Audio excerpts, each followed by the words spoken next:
Un petit zoom sur le back-office.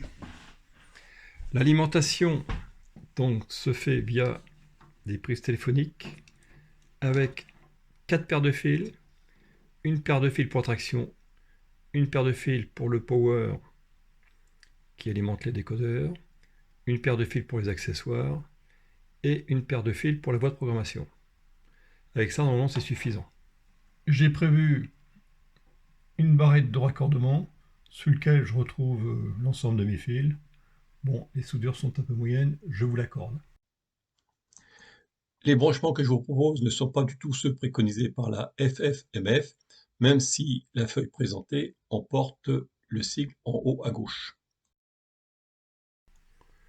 Ensuite, dessous, j'ai pour chaque module, je dis bien pour chaque module, les décodeurs.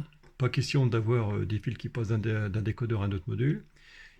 Un premier décodeur 48B qui, lui, va gérer des sorties type bistable pour alimenter par exemple des signaux. Là, la CV47 a été réglée sur 1 et un autre décodeur type 4018A, c'est son petit nom, qui lui gère des impulsions avec la CV47 qui a été mise sur 0 pour commander des aiguillages solénoïdes.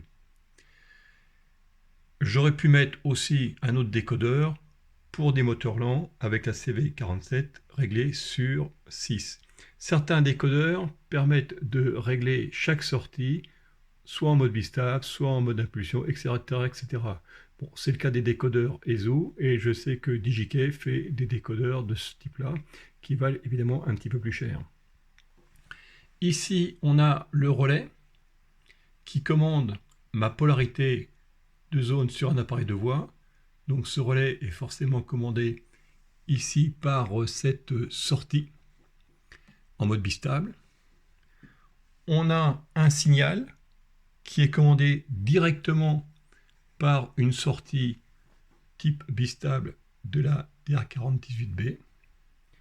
Et puis ici, pour commander mes signaux qui sont sur des LED, je sors et je passe par une résistance d'environ 1000 ohms, une diode de protection.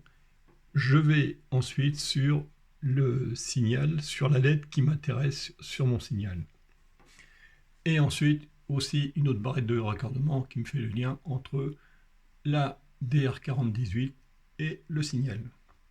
Voilà pour l'essentiel. S'affichent ici les principaux presets proposés par DigiKey sur la CV47, avec le preset de 0 pour alimenter des aiguillages solénoïdes, le preset 47 sur 1 pour avoir 16 sorties indépendantes, valeur 2 pour des signaux avec 2 indications, et la valeur 6 pour des aiguillages à moteur lent.